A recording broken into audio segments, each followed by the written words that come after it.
আমাকে অনেকে মেসেজ করেছো, তানিয়া দিদি তুমি কোথা থেকে পড়াশোনা করছো বা কী বুক ইউজ করছো, তোমার রুটিন কীরকম, অনেকেই মেসেজ করেছো আমাকে ইনস্টাগ্রামে। তো তাদের জন্যও বলছি, সবাইকেই বলছি তোমরা একটু দেখবে। আমি এখনও একটা ড্রপার, 2025-এ আমি আবারও নিট দেবো। তো আমি যেভাবে রুটিন মেনটেন করি বা কোনো টিচারকে ফলো করি সেগুলোই তোমাদেরকে বলছি। কেউ কেউ আবার লিখেছো দি ওয়াইটি চ্যানেল বলে দাও। তো আমি বলি কি, তোমরা প্রত্যেকেই নিট দেবে, নিট অ্যাসপিরেন্ট, নিশ্চয়ই তোমাদের প্রত্যেকের কাছে একিন 2.0, একিন 1.0 বা ড্রপার ব্যাচগুলোর পারচেস করা আছে। যদি না থাকে তো আমাকে ডিএম করতে পারো, সেখান থেকে আমি তোমাদের হেল্প করে দেব। কেউ কেউ আবার যদি ইউটিউব থেকে ক্লাস করো, তারা তো অ্যাভেলেবেল ক্লাস আছে, অবশ্যই সেখান থেকে দেখে নেবে। তো আমি ফিজিক্সের জন্য প্রথমে এমআর স্যারকেই সাজেস্ট করি, আমি ওনাকেই ফলো করি। ফিজিক্যাল কেমিস্ট্রির জন্য সুধাংশু স্যার আমাকে বেস্ট লাগে।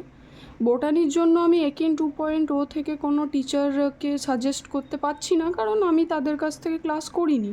তো তোমরা চাইলে একবার দেখতে পারো, আমি ইউটিউব থেকে তরুণ স্যারের ক্লাসটা করি। জুওলজির জন্য এমডি স্যার, কিন্তু উনি ফিজিক্সওয়ালাতে আর নেই, সেহেতু ইউটিউবে তার ক্লাস অনেক পেয়ে যাবে। আর মনে হয় নোমেশ স্যার আছে, তো নোমেশ স্যারকে প্রেফার করতে পারো বা এমডি স্যারকে। তো এ ছিল তোমাদের টিচারের ব্যাপারটা। তো ফার্স্ট স্ট্র্যাটেজি যে ব্যাপারটা থাকে, সেখানে কিভাবে তোমরা পড়বে বা ক্লাস থাকে, ফার্স্ট অফ অল যদি তুমি লাইভ ক্লাস করতে পারো খুবই ভালো কথা।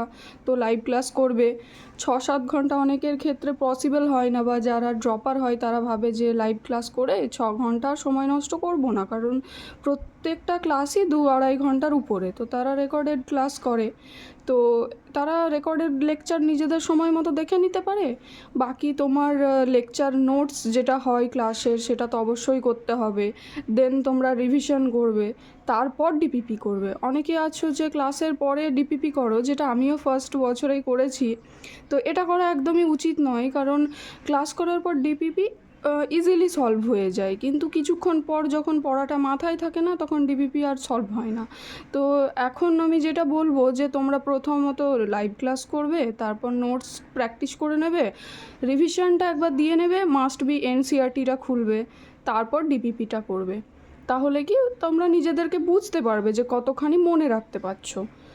তারপর 1-4-7 রুল যেটা হয়, যেটা উইকলি তোমরা যদি একটা টপিকের পড়াশোনা চললো ক্লাসে, সেটা এবার 1 সপ্তাহে হয়ে গেল, তখন তোমরা কি করবে, ফার্স্ট দিন সেটাকে রিভিশন দেবে, দেন 4 দিনের বেলা একটা রিভিশন দেবে, 7 দিনের বেলা পুরো চ্যাপ্টারটাকে রিভিশন দেবে, যেটা আলাক্সারি বলেছিল 1-4-7 রুলস, যেটা আমিও ফলো করি।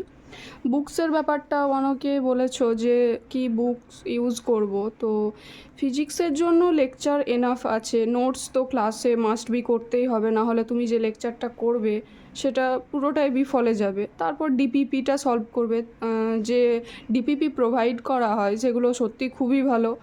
থিওরির জন্য আমি বলবো এসএল আরোরাকে চুজ করতে পারো, ডিসি পান্ডে, আর এনসিআরটি মাস্ট বি তোমাকে একবারের জন্যও দেখতে হবে। কোশ্চেন প্র্যাকটিসের জন্য ফিঙ্গার ট্রিপস আছে, এমটিজি আছে, আদার্স অনেক আছে, তোমরা নিজেদের মতো তোমরা বেছে নিতে পারো, কিন্তু আমার মতে বলে যে এমটিজিতে প্রায় অনেক কি কোশ্চেন থাকে, প্রায় 1000-এর উপর করে থেকে যায়। ফিঙ্গার ট্রিপসটাও তোমরা নিতে পারো, কারণ সেখানে তোমাদের একটু থিওরি টাইপ বেস থাকে, যেখানে তোমরা একটু বুঝতে পারো, ডায়াগ্রাম থাকে, তো সেখানে জিনিসটা কি ভালো লাগে, ইন্টারেস্টিং লাগে পড়তে। কেমিস্ট্রির জন্য lecture enough, notes DPP same. থিওরির জন্য তো এনসিআরটি ফিজিক্যাল কেমিস্ট্রি পড়তেই হবে। ইনঅর্গ্যানিক অর্গ্যানিক যেহেতু এখনও ক্লাস স্টার্ট হয়নি 2.0, সেহেতু যখন সময় হবে সেগুলো আমি সাজেস্ট করে দেবো, এর জন্য দেখতে থাকবে, আমাকে ফলো করতে থাকবে। কোশ্চেন প্র্যাকটিসের জন্য এমটিজি বেস্ট, ফিঙ্গার ট্রিপস যেটা বললামই। বায়োর জন্য তো লেকচার আছেই, টিচারকে যে কোনো একটা বায়োলজির জন্য টিচারকে ধরে নাও, তার লেকচার একদম প্রপারলি দেখতে থাকো, নোটস ডিপিপি করো, এনসিআরটি পড়ো, এনাফ, এর জন্য আর কিছু সেরকম লাগবে না। তোমরা যদি ইন্টারেস্টেড হও তাহলে আদার্স বুক ইউজ করতেই পারো। আর কোশ্চেন প্র্যাকটিসের জন্য MTG finger TRIPS must be, ঠিক আছে, এগুলো করে নিতে পারো, কোনো চাপ নেই। তো তোমাদের যদি ভিডিওটি ভালো লেগে থাকে তো লাইক কমেন্ট শেয়ার করে দেবে। আর আরও কিছু জানার থাকলে আমাকে কমেন্ট বক্সে জানাবে। এর জন্য তোমাদের যদি কিছুটা হেল্প করতে পারি তো থ্যাংক ইউ।